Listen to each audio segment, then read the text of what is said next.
Hello everyone, इस video में हम करेंगे डायरेक्टरेट ऑफ एजुकेशन द्वारा प्रोवाइड की गई क्लास 9th की विज्ञान विषय की वर्कशीट नंबर 44 और आज की वर्कशीट भी चैप्टर नंबर 6 उत्तक से ली गई है। और आज का जो मेन टॉपिक है हमारी वर्कशीट का वो है विभज्योतक उत्तक। इसके बारे में हम जानेंगे, इसके प्रकारों के बारे में। चलो शुरू करते हैं।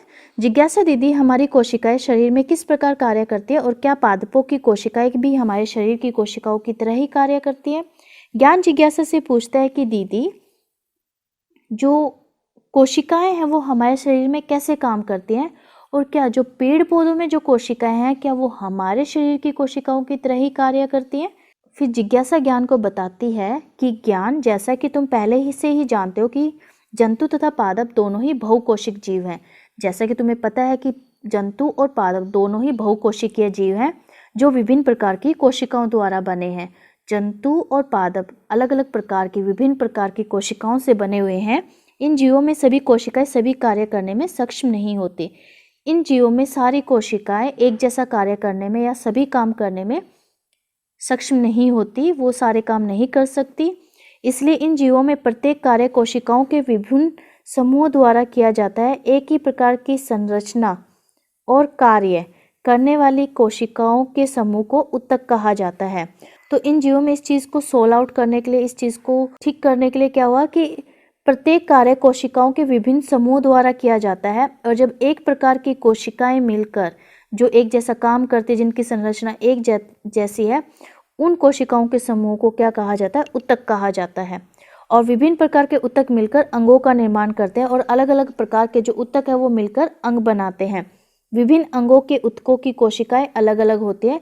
अलग अलग अंगों के जो उत्तक होते हैं उनकी कोशिकाएं भी अलग अलग होती हैं जो निश्चित कार्य करने में सक्षम होते हैं। ये एक विशिष्ट काम करने में सक्षम होती है, निपुण होती है। मनुष्य और पादप दोनों में ही अलग अलग कार्य करने के लिए अलग अलग प्रकार के उत्तक हैं। मनुष्य और पेड़ पौधों दोनों में ही अलग अलग काम करने के लिए अलग अलग प्रकार के उत्तक मौजूद होते हैं। तो आप यहाँ देख सकते हैं, एक जैसी कोशिकाएं या जिनका कार्य और संरचना एक जैसे वो मिलकर बनाते हैं उत्तक, उत्तक मिलकर बनाते हैं अंग और अंग से बनता है अंग तंत्र और फिर पूरा एक जीव। ठीक है, पादपों में भी ऐसा ही होता है और जंतुओं में भी ऐसा ही होता है। अब हम जंतु उत्तक और पादप उत्तक के बारे में थोड़ा सा जानते हैं। डिटेल में हम पादप उत्तक के बारे में पढ़ेंगे और उसमें भी विभज्योतक उत्तक के बारे में।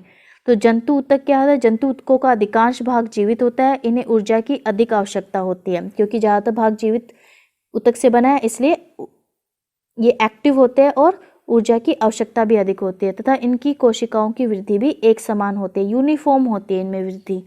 ठीक है, जो डेवलपमेंट होता है, ग्रोथ होती है कोशिकाओं की, वो यूनिफॉर्म होती है। अब पादपों की बात कर लेते हैं, पौधों की। पौधे स्थिर रहते हैं, ये एक जगह से दूसरी जगह मूव नहीं करते। जंतु मूव करते हैं, इसलिए उन्हें ज़्यादा ऊर्जा की आवश्यकता होती है। पेड़ पौधे स्थिर होते हैं, इसलिए इनका अधिकांश जो उत्तक है वो सहारा देने वाले होते हैं और ज़्यादातर जो उत्तक है वो मृत होते हैं, मरे हुए होते हैं, मृत कोशिकाओं से बने होते हैं। इसलिए पौधों में वृद्धि भी कुछ ही क्षेत्रों तक सीमित रहती है। इसी कारण से जो पौधों में वृद्धि है वो कुछ क्षेत्रों तक ही सीमित रहती है। इन्हें ऊर्जा की आवश्यकता भी जंतु उत्तक से कम होती है। पौधों में कुछ उत्तक जीवन भर विभाजित होते रहते हैं। पौधों में कुछ ऐसे उत्तक होते हैं जो जीवन भर विभाजित होते रहते हैं। पादप उत्तकों को विभज्योतक उत्तक और स्थायी उत्तक के रूप में वर्गीकृत किया जाता है। पादप उत्तक को दो भागों में बांटा जाता है। दो कैटेगरीज हैं इसकी, एक तो मेरिस्टेमेटिक टिश्यू जिन्हें विभज्योतक उत्तक कहते हैं, दूसरे स्थायी उत्तक जिन्हें परमानेंट टिश्यू कहते हैं। अब विभज्योतक उत्तक की बात करते हैं। पौधों की वृद्धि कुछ निश्चित भागों से ही होती है। जैसा कि हमें पता है कि पौधों में जो वृद्धि होती है वो कुछ निश्चित भागों से ही होती है, यानी कि पूरा पौधा ही विभाजित होता रहता है, उसमें वृद्धि होती रहती है। ऐसा विभाजित होने वाले उत्तकों के कारण होता है। और ये निश्चित भागों में जो वृद्धि होती है, ऐसा क्यों होता है? कुछ निश्चित भागों में उत्तकों के कारण ऐसा होता है। इस प्रकार के उत्तकों को विभज्योतक उत्तक कहते हैं। और जो इस प्रकार के जो उत्तक होते हैं जो विभाजित होते रहते हैं, इनको कहते हैं विभज्योतक उत्तक। ये तीन प्रकार के होते हैं, शीर्षस्थ, अंतर्विष्ट और पार्श्व। शीर्षस्थ विभज्योतक ये पौधे के जड़ एवं तनों में वृद्धि वाले भागों में विद्यमान होते हैं। आप इसकी पोजीशन देख भी सकते हैं। ये जनरली जो पौधे की जो रूट टिप है, जड़ की जो टिप होती है, स्टेम की जो टिप होती है, उसमें मौजूद होते हैं। और ये पादपों की लंबाई में वृद्धि करते हैं, यानी कि प्लांट की जो लेंथ है, लंबाई है, उसके लिए रिस्पॉन्सिबल होते हैं, जिम्मेदार होते हैं। अब है अंतर्विष्ट विभज्योतक। ये पत्तियों के आधार या टहनी के पर्व इंटरनोड के दोनों ओर उपस्थित होते हैं। पत्तियों का जो आधार होता है और जो इंटरनोड होती है, टहनी के जो पर्व होते हैं उनके दोनों ओर ये उपस्थित होते हैं। पार्श्व विभज्योतक तने की परिधि अथवा मूल में वृद्धि पार्श्व विभज्योतक ऊतक के कारण होती है। यानी कि जो पेड़ की जो गर्थ होती है, चौड़ाई होती है, उसके लिए ये रिस्पॉन्सिबल होता है पार्श्व विभज्योतक। ठीक है, ये उसकी परिधि यानी कि उसकी डायमीटर और मूल में वृद्धि के लिए जिम्मेदार होता है। आप ये तीनों तरह के विभज्योतक यहाँ पे देख सकते हैं। यहाँ पे शीर्षस्थ विभज्योतक, अंतर्वृष्ठ येरा और पार्श्व विभज्योतक। पार्श्व चौड़ाई के लिए और शीर्षस्थ लंबाई के लिए और अंतर्विष्ट पत्तियों के आधार और टहनी के पर्व पर होता है। अब विभज्योतक ऊतक के कुछ गुण हैं, इसकी कुछ कैरेक्टरिस्टिक्स हैं। नंबर 1, इन ऊतकों की कोशिकाएं निरंतर विभाजित होती रहती हैं। इनकी जो कोशिकाएं हैं लगातार विभाजित होती रहती हैं।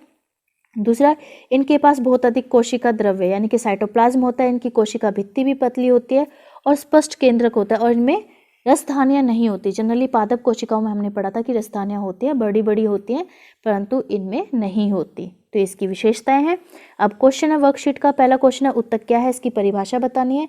तो इस क्वेश्चन का आंसर आप यहाँ से लिखेंगे। एक ही प्रकार की संरचना और कार्य करने वाली कोशिकाओं के समूह को ऊतक कहा जाता है। ये हो गया आंसर नंबर फर्स्ट। ठीक है, अब देखते हैं नेक्स्ट क्वेश्चन। पादप तथा जंतु ऊतक में कोई दो अंतर लिखिए। हमें कोई दो अंतर बताने हैं पादप और जंतु ऊतक में। तो आप इसमें लिख सकते हैं। तो जंतु ऊतक का अधिकांश भाग जीवित होता है और पौधे का अधिकांश मृत होता है। इन्हें ऊर्जा की आवश्यकता अधिक होती है, इन्हें ऊर्जा की आवश्यकता कम होती है।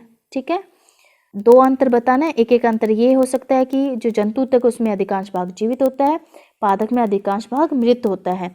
जंतु को अधिक ऊर्जा की आवश्यकता होती है और पादप ऊतक को कम ऊर्जा की आवश्यकता होती है। ये दो अंतर आप लिख देना टेबल बना के। एक तरफ जंतु ऊतक लिखना, एक तरफ पादप ऊतक। अब है विभज्योतक ऊतक के प्रकार तथा पौधे में उनकी स्थिति दर्शाइए। विभज्योतक ऊतक के प्रकार और उनकी स्थिति बतानी है। तो इस क्वेश्चन के आंसर में प्रकार तो ये हैं, 3 प्रकार के होते हैं। आप लिखोगे, ये तीनों लिखोगे और ये डायग्राम बनाओगे इस क्वेश्चन के आंसर में। Answer number 3। फिर है विभज्योतक ऊतक के कोई दो गुण बताइए। 2 गुण बताने हैं, तो ये हो गए 2 गुण। ये हो गया आंसर नंबर 4। सो बेटा इस वर्कशीट में इतना ही। Thanks for watching.